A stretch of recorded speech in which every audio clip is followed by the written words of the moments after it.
Labas visiems. Ir šios dienos tema bus retrogradinis Merkurijus. Kaip žinom, retrogradinis Merkurijus jau prasidėjo vakar. Ką reiškia retrogradinis Merkurijus? Tai reiškia, kai planeta juda atgal. Ir retro Merkurijus bus iki Liepos 24. Ką tai reiškia? Ką tai reiškia mums visiems? Merkurijus šiuo metu yra Vėžio ženkle, o Merkurijus už ką atsako? Atsako už prekybą. Pagrinde Merkurijus atsako už tarpininkavimą. Kas yra tarpininkavimas, ane, daugiausiai naudojamas?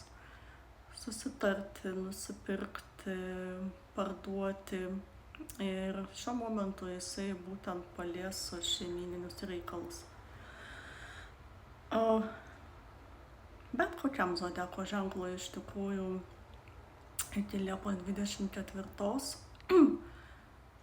aš nerekomenduočiau pardavinėti nekilnojamo turto. Parduoti gal dar, bet pirkti ne. Dėl ko? Dėl to, kad kas yra Merkurijus? Merkurijus pagal graikų mitologiją yra Hermis. Jisai globoja prekybininkus, palydi mirusius į mirusių žemę.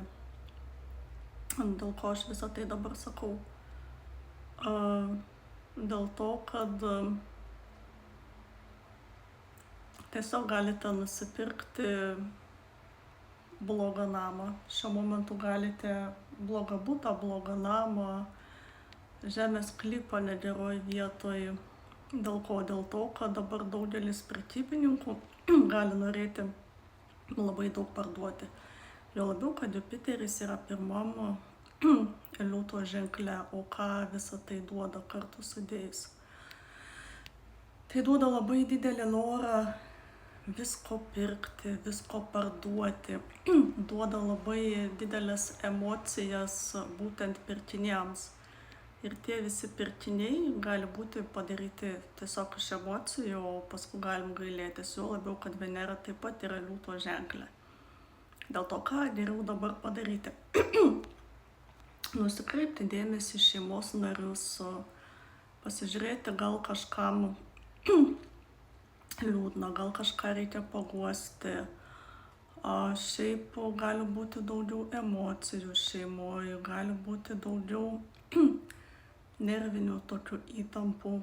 Tai labiausiai gali jausti, aišku, pats Vėžys ir užjautrėjęs gali būti labai užjautrėję ožiaragių ženklo atstovai. Dėl to, kad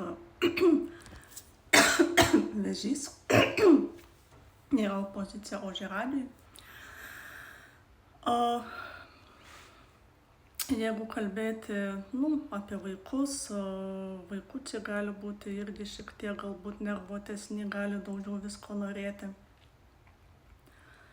Ir patarimas toks, galbūt neskubėti kažko pirkti, neskubėti pagautam emocijų, daryti kažkokius tai sprendimus, ypač partnerystėje taip pat neskubėti daryti kažkokius skubotus sprendimus tarp porų, pavyzdžiui. Gali kilti kažkokie kivirčiai, ane, ir gali būti tokie momentai, kai tas kivirčis gali būti pasikartojantis. Pavyzdžiui, sakykime, pora dėl kažko nesutarė, ane, arba šeimos nariai dėl kažko nesutarė. Gali kartoti situacijos. Tai šis momentas iki Liepos 24 kaip tik yra tinkamas išspręsti tas situacijas arba išlaukti. Toliau ką norėjau pasakyti. Uranas, čia galbūt įdomu bus ne visiems, bet pasisakysiu. Kas yra Uranas? Uranas yra aukštesnis Merkurijus. Nesvarbu, kad ir Merkurijus retro, bet gali kai kuriuos aplankyti kažkokios tai nuojautos. Gali kai kuriuos aplankyti kažkokios tai, sakykime, nepažįstamos emocijos, ane? Nes Uranas yra aukštesnė Merkurijaus nata, yra nuojauta. Dar Merkurijus skatins atskirti nuojautą nuo emocijų. Šiuo momentu daugam gali atrodyti, kad turi nuojautą. Bet iš tikrųjų tą nuojautą daugelis gali sumaišyti su emocijom. Tai yra labai tinkamas metas, kada galite pabandyti atskirti emocijas nuo tikros nuojautos. Toliau, kas dar? Uranas šiuo metu yra susijungęs su Marsu. Prie viso to, ką tai gali duoti. Visgi tik reikėtų pasisaugoti kelyje, nes Uranas su Marsu yra pirmi dvynio ženklų. Pavyzdžiui, aš dabar kažkodėl tai intuityviai, nežinau, bijau skristi su lėktuvu, nors lėktuvas yra mano mėgstamiausia transporto priemonė.